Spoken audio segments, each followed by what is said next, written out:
ਸਤਨਾਮ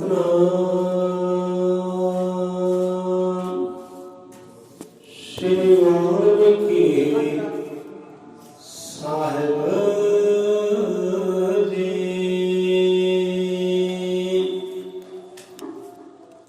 ਮੋਹੀ ਪ੍ਰਮੋਹੀ ਪ੍ਰਮੋਹੀ ਏਕ ਬ੍ਰਹਮ ਅਜ਼ਲ ਅਮਰ ਡੋਲ ਨਿਸਰ ਪਰਸ਼ੋਤਮ ਸਭ ਗੁਣਾਂ ਸ਼੍ਰੀ ਗੁਰੂ ਵਾਲਮੀਕਿ ਭਗਵਾਨ ਜੀ ਸਇਆ ਸਚਰਾਚਰਨ ਸਤਨਾਮ।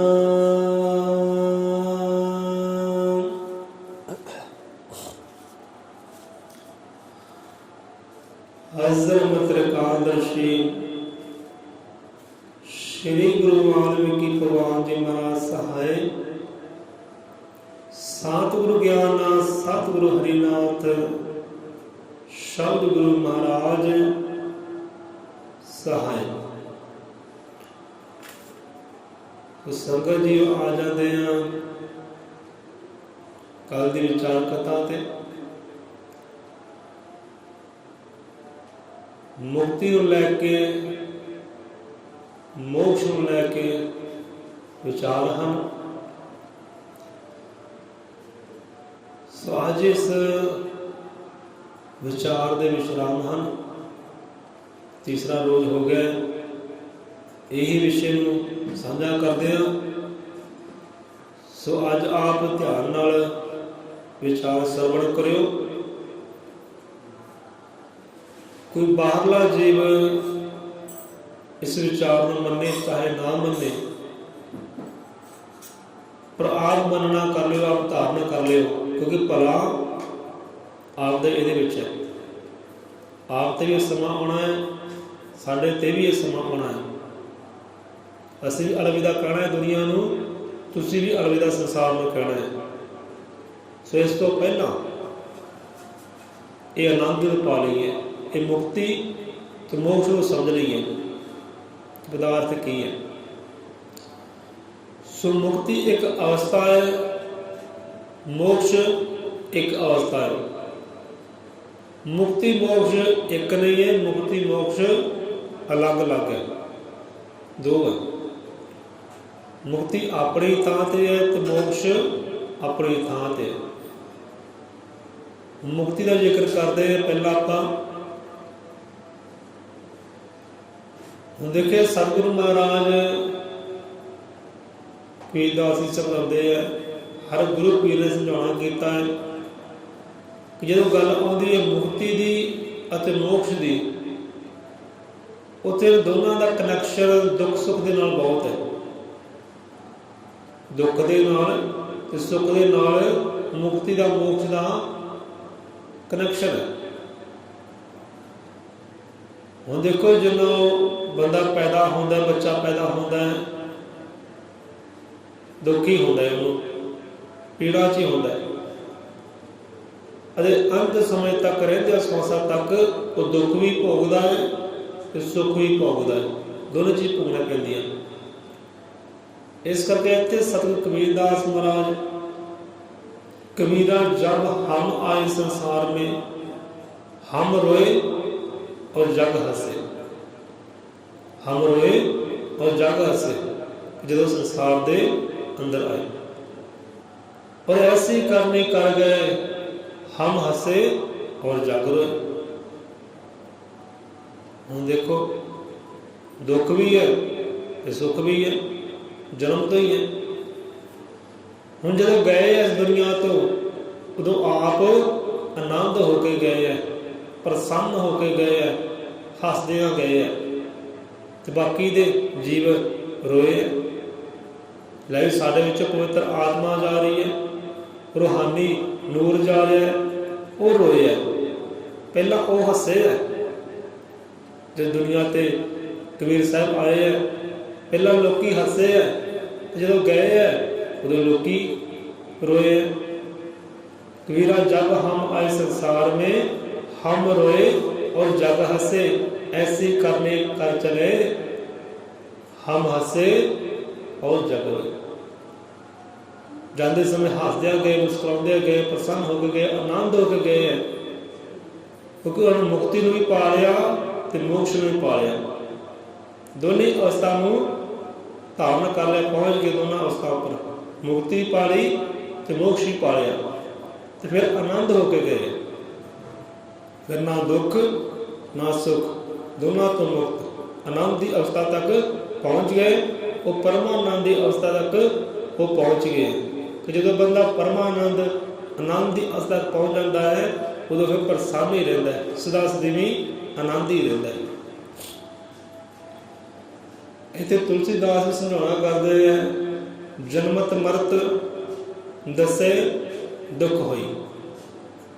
जन्मत मरत दसे दुख होई, कि जो ये बच्चा पैदा होता है, जी पैदा होता है, वो जन्म तो लैके अंत समय तक रहते श्वासा तक दुख भी भोगता है, सुख भी भोगता है। हम देखो कोई भी जीव है, चाहे आस्तिक है चाहे नास्तिक है, हर कोई सुख चाहता है, दुख कोई भी नहीं चाहता, पर दुख फिर भी आते हैं। बंदा चाहता नहीं है दुख, फिर भी सहने पैंदे हैं। हर जीव चाहता है सुख, आस्तिक भी नास्तिक भी सुख चाहता है, दुख हंडाने पैंदे हैं। पर इस दुख ते सुख के छुटकारे नूं मुक्ति कहते हैं। कि संसारी दुखों के छुटकारे तो, संसारी कला कलेश के छुटकारे नूं मुक्ति कहा जाता है। हम देखो इहो जिहा समा आउंदा है, जो बंदा सत्संग अंदर बहिंदा है, उन्होंने खुशी होती है, आनंद आता है, सुरूर आता है वखरा। पर कितना चिर, जिन्ना चिर सत्संग अंदर बैठा, इधरों सत्संग की होती समाप्ति, घर के अंदर जाता है, दुनिया अंदर जाता है, फिर वही दुख कलेश, वही गल्लां बातां, फिर वही गल्लां बातां। क्योंकि सुख रहा कुछ समय तक, बाद फिर वही दुखों की घड़ियां शुरू। फिर ऐसे दृश्य देखे, ऐसे गल्लां बातां सुनिया, मन परेशान होया, दुखी होया। कुछ समय सुख की प्राप्ति हुई, फिर दुख अगे फिर खड़ा। हुण बंदा ध्यान करता है, सुख जोड़ता है शब्द के नाल, सुख जोड़ता है भगवान के नाल। जो ध्यान की अवस्था में होता है, फिर आनंद प्राप्त होता है, सुख प्राप्त होता है। ये दिमाग ऐ शीतल हो जाता, ठंडा हो जाता है, जिवें कि बर्फ का गोला सिर पर रखा हो। इन्ना शांत मन हो जाता है, इन्ना आनंद आता है, सुख आता है। पर कितना चिर, जिन्ना चिर ध्यान अवस्था में जीव बैठा है। जो ध्यान अवस्था तो परे होता है, दुनिया अंदर जाता है, फिर वही दुख, वही परेशानियां। पर दुख सुख के चक्कर तो छुटकारे नूं मुक्ति कहते हैं। इस सारे दुखों तो सुखों तो छुटकारे नूं मुक्ति कहा जाता है। एक अवस्था है, तो अवस्था तक पहुंचे बंदा किदा, देही नूं त्याग के एक अवस्था तक पहुंच नहीं सकता। जिन्ना चिर देही जिंदी जागती है, उन्ना चिर इस अवस्था नूं पाया जा सकता है। देही का हो गया त्याग, हुण रूह ने दिता त्याग देही नूं, तो फिर आस ना रखियो कि असीं मुक्ति नूं पालांगे, दुखों सुखों के कलेशां तो छुटकारा पालांगे। फिर आस ना रखियो, जो रूह ने देह का त्याग ही कर दिता, फिर ना आस रखियो। क्योंकि जिन्ना चिर देह है, जिंदी जागदी है, उदों असीं मुक्ति की अवस्था तक पहुँच सकते हैं अपना कर्म करके। जब देही का त्याग ही हो गया, रूह ने त्याग कर दिता, फिर आस ना रखियो कि असीं मुक्ति नूं पालांगे। ये जिंदे जी दी गल्लां है कि मुक्ति एक अवस्था है, उस तक पहुंचना है तो जिंदे जागदे मुक्ति कहते हैं संसारी दुखों तो कलेशां तो छुटकारे नूं। इस तो अगली अवस्था जाती है मोक्ष। अगली अवस्था आती है मोक्ष। तो मोक्ष कहते हैं कि जिते सदा वास्ते सुख होंदा है, सदा वास्ते ਆਨੰਦ ਹੁੰਦਾ ਹੈ। ਹੁਣ ਦੇਖੋ, ਜਦੋਂ ਪਹਿਲਾਂ ਗੱਲ ਕੀਤੀ ਧਿਆਨ ਕਰਦੇ ਹਾਂ ਸੁੱਖ ਆਉਂਦਾ ਹੈ, ਬਾਅਦ 'ਚ ਫਿਰ ਦੁੱਖ। ਸਾਸੰਗ ਬਹਿੰਦੇ ਬਾਣੀ ਪੜ੍ਹਦੇ ਹਾਂ, ਸੁੱਖ ਆਉਂਦਾ ਬਾਅਦ 'ਚ ਫਿਰ ਦੁੱਖ। ਉਹ ਦੁੱਖ ਸੁੱਖ ਦੇ ਛੁਟਕਾਰੇ ਨੂੰ ਮੁਕਤੀ ਕਹਿੰਦੇ ਹੈ। ਤੇ ਅਗਲੀ ਅਵਸਥਾ ਆ ਜਾਂਦੀ ਮੋਕਸ਼, ਜਿੱਥੇ ਸਦਾ ਸਦੀਵੀ ਸੁੱਖ ਬਣਿਆ ਰਹਿੰਦਾ, ਜਿੱਥੇ ਸਦਾ ਸਦੀਵੀ ਆਨੰਦ ਬਣਿਆ ਰਹਿੰਦਾ ਹੈ। ਜਦੋਂ ਬੰਦਾ ਜੀਵ ਪਰਮਾਤਮਾ ਨੂੰ ਅੰਗ ਸੰਗ ਜਾਣਦਾ, ਜਾਣ ਲੈਂਦਾ, ਪਹਿਚਾਣ ਲੈਂਦਾ, ਸਾਂਝ ਬਣ ਜਾਂਦੀ ਪੂਰੀ ਤਰ੍ਹਾਂ, ਉਦੋਂ ਫਿਰ ਮੋਕਸ਼ ਅਵਦਾ ਤੱਕ ਪਹੁੰਚ ਜਾਂਦਾ ਹੈ। ਉਹਨੂੰ ਕਹਿੰਦੇ ਮੋਕਸ਼। ਸਦਾ ਸਦੀਵੀ ਰਹਿਣ ਵਾਲੇ ਆਨੰਦ ਨੂੰ ਕਹਿੰਦੇ ਹੈ, ਸਦਾ ਸਦੀਵੀ ਰਹਿਣ ਵਾਲੇ ਸੁੱਖ ਨੂੰ ਕਹਿੰਦੇ ਹੈ ਮੋਕਸ਼। ਮੋਕਸ਼ ਦੀ ਪ੍ਰਾਪਤੀ ਕਦੋਂ ਹੁੰਦੀ? ਜਦੋਂ ਉਹ ਪਰਮਾਨੰਦ ਨਾਲ ਮੇਲ ਮਿਲਾਪ ਹੁੰਦੇ। ਸੋ ਗੁਰੂ ਪੀਰਾਂ ਰਹਿਣਾ ਨੇ ਮੁਕਤੀ ਨੂੰ ਪਾਇਆ ਤਾਂ ਹੈ ਹੀ ਹੈ, ਪਰ ਨਾਲ ਨਾਲ ਮੋਕਸ਼ ਦੀ ਪ੍ਰਾਪਤੀ ਕੀਤੀ ਹੈ। ਉਹ ਸਦਾ ਸਦੀਵੀ ਆਨੰਦ ਰਹੇ ਹੈ, ਦੁੱਖ ਉਹਨਾਂ ਦੇ ਹਿਰਦੇ ਅੰਦਰ ਆਏ ਨਹੀਂ। ਨਹੀਂ ਤਾਂ ਅੱਜ ਦਾ ਜੀਵ ਹੈ, ਕਦੀ ਦੁੱਖ ਵਿੱਚ ਹੈ, ਕਦੀ ਸੁੱਖ ਵਿੱਚ ਹੈ, ਕਦੀ ਸੁੱਖ ਵਿੱਚ, ਕਦੀ ਦੁੱਖ ਵਿੱਚ। ਪਰ ਜਿਹੜਾ ਸਦਾ ਆਨੰਦ ਰਹਿੰਦਾ ਹੈ, ਸਦਾ ਪ੍ਰਸੰਨ ਰਹਿੰਦਾ ਹੈ, ਪਰਮਾਨੰਦ ਨਾਲ ਜੁੜਿਆ ਰਹਿੰਦਾ ਹੈ, ਉਹਨੂੰ ਕਹਿੰਦੇ ਹੈ ਮੋਕਸ਼। ਉਹਨੂੰ ਕਹਿੰਦੇ ਮੋਕਸ਼। ਤੇ ਇਹ ਹੁੰਦਾ ਕਿੱਦਾਂ ਹੈ? ਇਹ ਹੁੰਦਾ ਕਰਮ ਦੇ ਨਾਲ ਹੀ ਹੈ। ਬੰਦੇ ਨੂੰ ਉਹੋ ਜਿਹੇ ਕਰਮ ਕਰਨੇ ਪੈਂਦੇ ਹੈ ਕਿ ਤਾਂ ਜੋ ਪਰਮਾਨੰਦ ਤੱਕ ਪਹੁੰਚ ਸਕੇ, ਉਹ ਨਾਮ ਤੱਕ ਪਹੁੰਚ ਸਕੇ। ਤੇ ਕਰਮ ਆਪਾਂ ਕਿੱਦਾਂ ਕਰਦੇ ਹਾਂ? ਜਿਉਂਦਿਆਂ ਜਾਗਦਿਆਂ। ਜਿਉਂਦਿਆਂ ਜਾਗਦਿਆਂ ਕਰਮ ਹੁੰਦੇ ਹੈ। ਦੇਹੀ ਦਾ ਹੋ ਗਿਆ ਤਿਆਗ, ਦੇਹੀ ਦਾ ਹੋ ਗਿਆ ਨਾਸ਼, ਫਿਰ ਕਰਮ ਨਹੀਂ ਹੁੰਦੇ। ਕਰਮ ਉੱਥੇ ਹੀ ਬੰਦ ਹੋ ਜਾਂਦੇ। ਜਿੰਨਾ ਚਿਰ ਸਵਾਦ ਚੱਲਦੇ ਹੈ ਉਹਨਾਂ ਚਿਰ ਹੀ ਕਰਮ ਹੁੰਦੇ। ਚੰਗੇ ਕਰ ਲਓ ਆਪ ਦੀ ਮਰਜ਼ੀ, ਮੰਦੇ ਕਰ ਲਓ ਆਪ ਦੀ ਮਰਜ਼ੀ। ਹੁਣ ਇਹ ਸੰਸਾਰ ਹੈ, ਜੀਵ ਹੈ, ਇਹ ਮਾਇਆ ਦੇ ਅਧੀਨ ਹੈ। ਸਾਰਾ ਸੰਸਾਰ ਮਾਇਆ ਦੇ ਅਧੀਨ ਹੈ। ਇਹ ਕਾਮ, ਕ੍ਰੋਧ, ਲੋਭ, ਮੋਹ, ਹੰਕਾਰ ਮਾਇਆ ਦੇ ਰੂਪ ਹੈ। ਧੀਆਂ ਪੁੱਤਰ, ਜ਼ਮੀਨਾਂ, ਦੌਲਤਾਂ, ਸੋਨਾ ਚਾਂਦੀ ਇਹ ਮਾਇਆ ਦੇ ਰੂਪ ਹੈ। ਤੇ ਮਾਇਆ ਦੇ ਮੋਹ ਤੋਂ ਪਰੇ ਹੋਣਾ ਸੌਖਾ ਨਹੀਂ ਹੈ, ਬਹੁਤ ਔਖਾ ਹੈ। ਬਿਰਲੇ ਲੋਕ ਹੋਏ ਹੈ ਮੋਹ ਮਾਇਆ ਦੇ ਚੱਕਰ ਤੋਂ ਪਰੇ।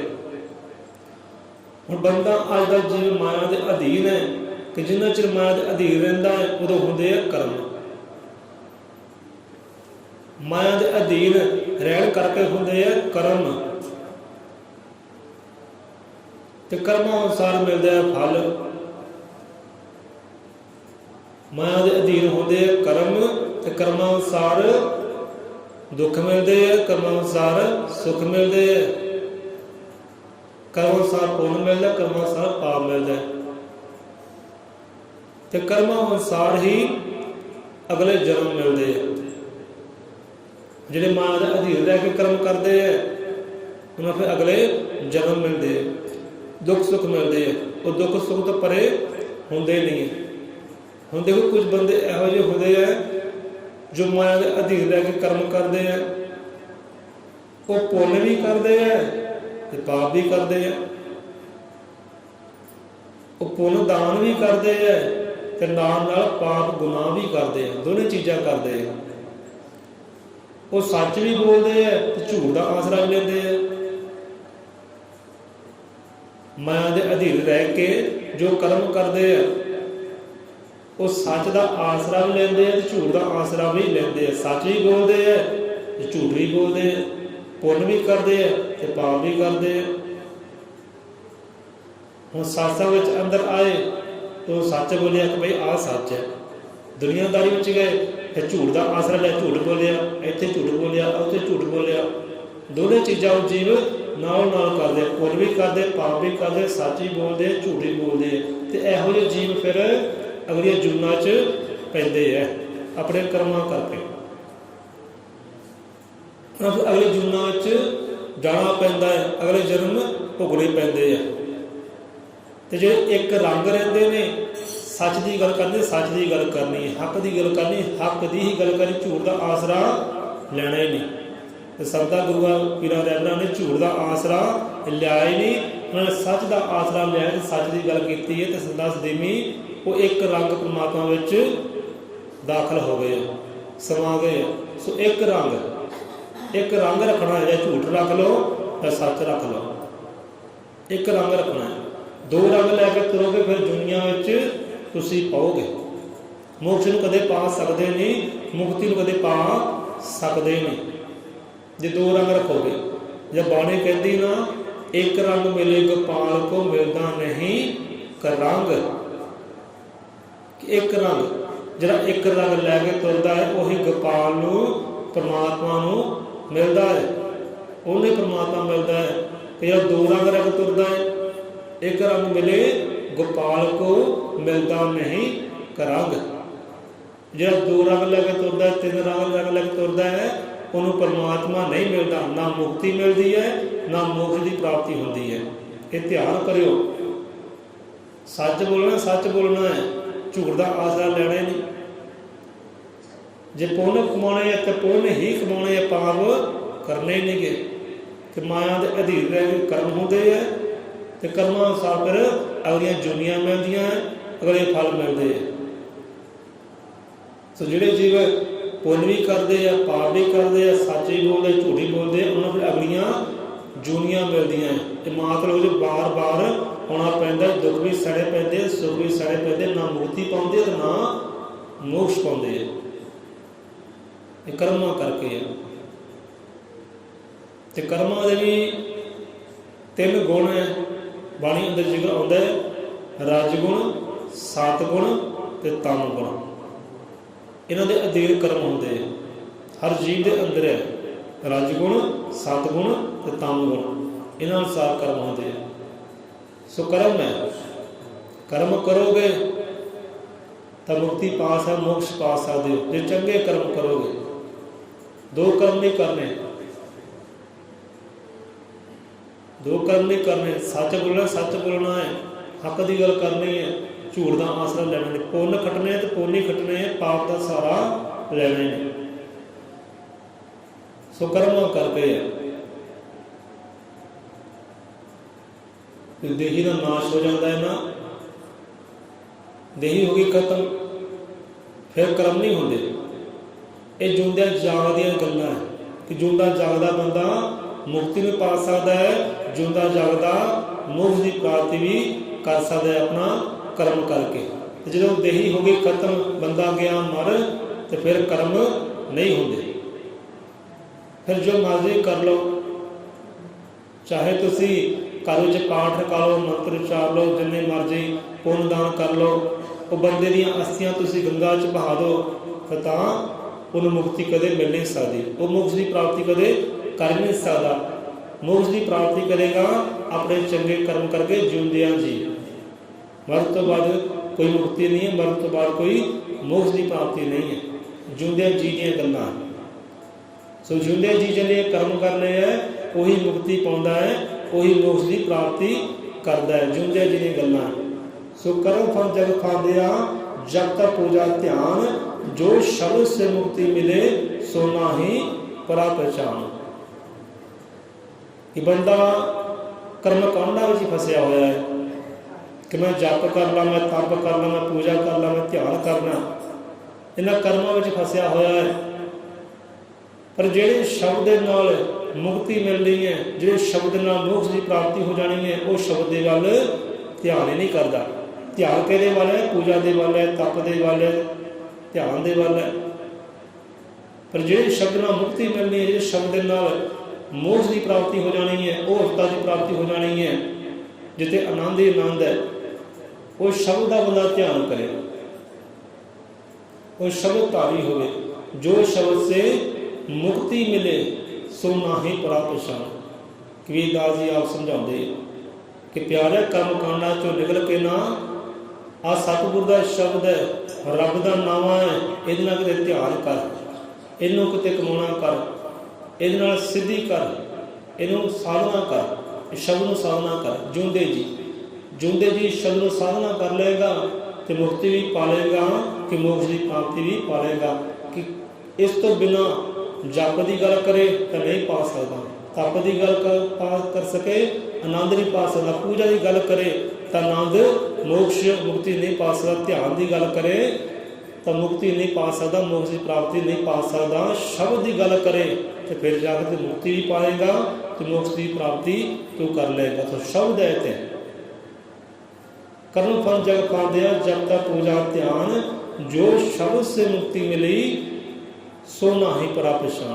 कि बंदे ने शब्द की पछाण ही नहीं की कि जिहदे नाल मुक्ति के द्वारे तक पहुँचना है, मोक्ष के द्वारे तक पहुँचना है, वो शब्द की पहचान करे। तप नूं परे करके, जप नूं परे करके, पूजा नूं परे करके, ध्यान नूं परे करके वो शब्द की पहचान करे। शब्द किहड़ा है, वो शब्द किहड़ा है। नहीं तो बंदा जाता है मर, फिर लै भी मैं मर चला, हुण मेरी अस्थियां गंगा च बहा दिओ, मैंने इदां कर दिओ, मैंने उदां कर दिओ। इदां ना मुक्ति मिलती है ना मोक्ष की प्राप्ति होती है। जो मर्जी कर्म कांड कर ले बंदा। हुण इहदे टांडे शायद साडे नाल बंदा काम करदा, कोई दादी गई मर, कहंदा भाई मैं छुट्टी करनी कल नूं, मैं अपनी दादी दी अस्थियां पिंजर हड्डियां वो हरिद्वार लैके जानियां, गंगा च बहाउणियां। असीं भाई एड्डी दूर जाने की लोड़ है, इत्थे ब्यास दरिया है, ब्यास च कर ला, कोई नदियां आउंदियां बईयां आउंदियां उत्ते कर ला, गंगा जाने की लोड़ है। नहीं उत्ते जाके मुक्ति मिलनी है रूह नूं, दसो तां गंगा विच अस्थियां पाउण दे नाल वो रूह नूं मुक्ति नहीं मिलनी, जबकि गंगा का जल जिहड़ा ना वो मलीन जरूर हो जाता है। गंगा का जल है ना वो मलीन मैला जरूर हो जाता है, वो जीव नूं मुक्ति नहीं मिलती। ये तो अपने कर्म कांड है, क्योंकि मुक्ति की गल जो आती है, मोक्ष की गल आती है, वो जिंदे जागदे दी गल्लां है, मरण तो बाद गल्लां नहीं है। जो मंदी कर्म कांड कर ले बंदा। सते संत कबीरदास जी कहते पिंड मुक्ति लाभ करे, पिंड कहते देही नूं, पिंड कहते शरीर नूं, कि पिंड मुक्ति लाभ करे प्राण मुक्ति ना होए, कि प्राण मुक्ति सतगुर करे बूझे बिरला कोई। हुण बंदा कहता लै भी अग्नि भेटा कर देता है, दफना देता है, रोड़ देता है, लै भी करती मुक्ति। गंगा च अस्थियां बहातियां, लै भी हो गई मुक्ति। ये तो प्यारिया वो शरीर की मुक्ति हुई है, आत्मा की मुक्ति इनू नहीं कहते। तुसीं कीती है देह की मुक्ति, शरीर की मुक्ति हुई है। इत्थे शरीर नाश होया, वो अलोप हो गया दुनिया तो, वो मुक्त होया, आत्मा मुक्त नहीं हुई। इधर लखा ही करते हैं, पिंड मुक्ति लाभ करे प्राण मुक्ति ना होए, कि प्राण मुक्ति सतगुर करे बूझे बिरला कोई। हुण प्राण मुक्त करना है जन्म मरण तो, दुखों कलेशां तो, उते सतगुर की बुद्धि है, सतगुर की जुगती है, सतगुर का बख्शिया होया शब्द श्लोक है, रब का नामा है, वह सिमरन है, वही भगती है। ये बंदा जाने पहचान करे। विरले जानते हैं कि हाँ भी सतगुर के चरनी लग के ही मुक्ति मोक्ष में पा सकते हैं, सतगुर तो बिना नहीं। जिन्हें मर्जी बंदा कर्म कांड कर ले, पिंड मुक्ति लाभ करे प्राण मुक्ति ना होए, प्राण मुक्ति नहीं होती। बंदा कहता लै भी कर दिता मुक्त जी, इस शरीर को देह मुक्त कर दिता, जो कर्म कांड करना है कर दिता है, पर प्राण मुक्ति इदा नहीं होती। हुण बंदा चाहे मुक्त करे चाहे ना करे, अग्नि भेटा करे चाहे ना करे, वो देही नूं रोड़े चाहे ना रोड़े, दफनावे चाहे ना दफनावे, जे उदे रख दे जमीन की तां भी उन्हें नाश होना ही होना है, उन्हें मुक्त होना ही होना है। बंदा चाहे करे चाहे ना करे, वो देही ने नाश होना ही होना है। नहीं तो रख के बंदा कोई देख ले, जंगल सुट के देख ले, जंगलों पहला करते सड़ने से इदा ही, वो अपने आप ही गल जाता ही, सड़ जाता सी, अपने आप ही मुक्त हो जाता सी, खत्म हो जाता सी। सो पिंड मुक्ति लाभ करे प्राण मुक्ति ना होए, प्राण मुक्ति सतगुरु करे। सतगुरु जुगती दिंदा है, ढंग दिंदा है, शब्द दिंदा है, श्लोक दिंदा है, सच के मार्ग वाल पाउंदा है, भगती वाल पाउंदा है, तो फिर जाके जिंदे जी मुक्ति की अवस्था तक बंदा पहुँचता है, मोक्ष की अवस्था तक बंदा पहुँचता है, जिंदे जी, बाद तो बाद नहीं, जिंदे जी। ये सतगुर की वड्याई है। तो सतगुर के चरनी लगिए, शब्द के चरनी लगिए, सिमरन करिए जिन्ना होंदा है बाद तो बाद, अट्टे पै सिमरन करिए, याद करिए रब नूं, याद करिए सतगुर नूं, जुगती लईए, ते जिंदे जी मुक्ति नहीं पाइए, जिंदे जी मोक्ष की प्राप्ति भी कर लईए ते आनंद होके दुनिया तो जाइए। कबीरा जब हम आए संसार में हम रोए और जग हंसे, ऐसे करने कर गए हम हंसे और जग रोए। वो हसदे हुए गए है, आनंद होके गए, क्योंकि मुक्ति की प्राप्ति कर ली तो मोक्ष की प्राप्ति भी कर ले। मोक्ष कहते हैं सदा सदैवी रहने वाले आनंद नूं, सदा सदैवी रहने वाले आनंद नूं मोक्ष कहते हैं। तो मुक्ति कहते हैं संसारी दुखों कलेशां तो छुटकारे नूं। दो है गुरबिन घोर अंधार, गुरबिन समझ न आवे, गुरबिन सुरत न सिद्धि, गुरबिन मुक्ति ना पावे। ये सतगुरु नानक आप समझाते हैं कि प्यारिया ऐदा है, ये गल कथा कहानी ऐदा है। गुरबिन घोर अंधार, कि गुरु तो बिना प्यारा तेरा जीवन हनेरा है, घोर हनेरा है। जे मस्या कह देंगे तेरा जीवन मस्या के बराबर है। गुरबिन घोर अंधार, गुरबिन समझ ना आवे, ये गल्लां बातां ना गुरु तो बिना समझ आने वाली है नहीं है। कि गुरु तो बिना समझ आ जाएगी बंदे तो नहीं। जो नामधारी होंदा है, गुरु वाला होंदा, गुरु की मत अंदर जाती है ना, गुरु की जुगती अंदर जाती है, फिर ही जाकर गल्लां बातां समझ आउंदियां, खुदा समझ नहीं आउंदियां। गुरबिन घोर अंधार, गुरबिन समझ ना आवे, तो गुरबिन सुरत ना सिद्धि, गुरबिन सुरत ना सिद्धि, गुरबिन मुक्त ना पावे। जो जीवन अंदर गुरु होंदा है तो शब्द नाल सिद्धि होंदी है, और शब्द नूं साधना करदा है, शब्द नूं सुधना करदा है, सुर दे नाल ध्यान दे नाल, ते फिर ही बंदा मुक्ति नूं पाउंदा है। जो शब्द नूं साधना करदा है अपने सुर दे नाल, अपने ध्यान दे नाल, गुरबिन सुरत ना सिद्धि, कि शब्द नूं साधना कर, उहदे नाम नूं साधना कर। गुरबिन सुरत ना सिद्धि, गुरबिन मुक्त ना पावे। सो गुरु तो बिना मुक्ति नहीं है, गुरु तो बिना मोक्ष की प्राप्ति नहीं है, तो गुरु तो बिना दुखा कलेशा मलेशा का नाश कदे हो सकता ही नहीं। फिर गुरु दसदा है कि आ ज्योति है, आ ढंग है, इदा भाई पा सकता है, तो पाउणा तू है। सतगुरु महाराज केवल तो केवल राह दिखलाउंदा है, मार्ग दिखलाउंदा है, तो मार्ग ते चलना बंदे नूं आप पैंदा है, मेहनत आप करनी पैंदी है, वो आनंद नूं आप आउणा पैंदा है। गुरु महाराज तो सिर्फ राह दिखलाउंदे है, जुगती दिंदे, आ तरीका आ ढंग है। तो इत्थे आपां लैंदे विश्राम। गुरबिन घोर अंधार, गुरबिन समझ न आवे, गुरबिन सुरत ना सिद्धि, गुरबिन मुक्त ना पावे। बोले 100 रुपए अजर काल दर्शी सृष्टि करता वाल्मीकि दयावान जी की जय। इत्थे सतगुरु वाल्मीकि महाराज आदि कवि वाल्मीकि महाराज समझाते हैं कि भाई ना जप दे नाल, ना तप दे नाल, ना दान दे नाल मुक्ति मोक्ष तां ज्ञान दे नाल है। ज्ञान दे नाल है, वो ज्ञान जिहड़ा सब शब्द गुरु च मिलता है, वो रब दे नामे विच मिलता है। वो ज्ञान दे नाल ही मुक्ति द्वारे तक बंदा पहुँचता है, मोक्ष के द्वारे तक बंदा पहुँचता है। ना तप दे नाल, जप दे नाल, ना दान दे नाल, वो तो ज्ञान की गल है, वो ध्यान की गल है। बोले 100 रुपए अजर काल दर्शी सृष्टि करता वाल्मीकि दयावान जी की।